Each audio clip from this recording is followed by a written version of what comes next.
Okay, good morning. How are you? Let's continue our flow of thoughts. This is on Wednesday, right? Um, and this is Godly Roma bringing to you Godly Roma's daily audio devotional or Godly Roma's audio devotional. It's not really daily like that because Saturday and Sunday you will not receive anything from us. We expect you to go through the whole thing again, play the whole series again, and digest it, and then pray for long, pray for yourself, and go to church on Sunday, right? Okay, so let's continue. Now, as a Christian, have you maybe do you know, or maybe you were not a Christian and you're listening to me now? So, but let me give you a background story of what I'm talking about. Joseph in the Bible. Joseph was the son of Jacob, and Joseph had 11 other brothers, so he was the second to the last born. And so Joseph was loved by the father, and the father loved him and the Lord, but the siblings didn't like him, so they were envious of him, and they sold him to slavery. They wanted to kill him, but then they saw slave masters passing, so at that instant they sold him. So they said, instead of him we killing him just like that, let us make some money from this now. So they involved him in slave trade. So they sold him, and then he found himself in Potiphar's house. And in Potiphar's house, he was doing well, and he was serving with all his heart, serving faithfully, and he rose to the top. His master handed him over everything. He was managing everything until just like that, the wife of Potiphar wanted to have sex with him, sleep with him for caveat, wanted to sleep with him. And then Joseph said, no, this is wrong. I'm going to keep my integrity. I will not sin against God and sin against my master. So the wife of Potiphar lied against him, and Joseph was thrown into the prison, and then he stayed in the prison for 3 years again. And then after staying in prison, he interpreted dream for two of the prisoners that came from the palace. So told one that he would go back to the palace, but he should remember him. Told the other one that they will kill him, and they killed that guy. But the guy did not remember him after 1 year and 2 years. So on the third day, Pharaoh dreamt a dream, and then the guy that Joseph interpreted the dream for in the prison now remembered Joseph and said, this guy can explain dreams. So they now brought Joseph, and now Joseph interpreted the dream for King Pharaoh, for the Pharaoh. And then Pharaoh was so impressed and said, what? Who can be so wise like this guy? You will manage the whole thing.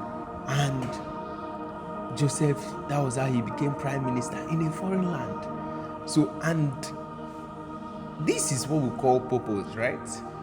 But let me say this, because when I'm trying to say to you on Monday that everything you are doing right now, wherever you find yourself in, as you have firm trust in God, as you believe and you have already received Jesus into your heart, that this is the beginning, or this is already purpose. You're already in purpose, and purpose is a journey.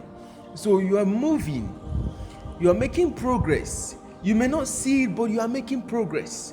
You may not understand it, but you are moving. So you must get this right into your head. So could you have, if you had told Joseph, if you were Joseph in the prison, would you have thought to yourself that you were in purpose? If you had told Joseph in Potiphar's house, serving as a slave, that you are in purpose, would you have believed? If you were told that when you were in the pit, when your brothers betrayed you, your brothers were envious of you and they sold you, if you were told that you are still in purpose, would you have believed? And this is what I'm saying.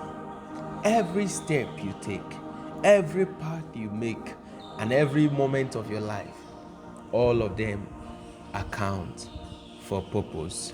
You are still right in the purpose. You are still right in the center of the will of God. And that is what you must understand. Just believe it in your heart. Receive it in your heart. Understand it is true. It is not a lie. It is true and it will work for you. Right in the center of the will of God. You are still in purpose. You may be struggling, but you are still in purpose. Do you know what? Sometimes, okay, let me give you. Joseph now made this statement that has guided my life and a lot of other great men of God that you see. He said, "You meant it for harm, you meant it for evil, but God meant it for good, so that He will preserve a posterity through me for the whole world." So this whole single thing, the whole orchestration, the whole thing were moments and seasons orchestrated by God, that He will be able to preserve His family's life, because there was no other way that can be done. It can be done that a foreigner will become a king in a strange land. It can never, and it has never been said or done before. There was no other way. But that was His purpose, and He lived it to the end.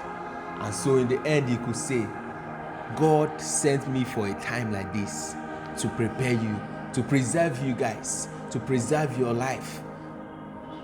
This is purpose. Are you getting this? Do you understand what I'm saying at all? This is purpose, brother. This is purpose, sister. So the earlier you stop questioning and stop doubting and stop struggling and stop checking, what is my purpose? No, you're already in the purpose. But what you want to do in life, or what God will have you do in life, that is a path in the purpose. That is like a branch in the purpose. Are you getting what I'm saying? But first of all, instead of being too curious of your future, just keep moving with God. Keep going with God, one step at a time. Continue the way God is going. One step at a time. Just be moving. Move at the pace of God. That's it. Just move. You may not see it all clear. You may not understand it all very well, but keep moving. Keep doing your best every day. Keep studying as much as you can. Keep working as hard as you can.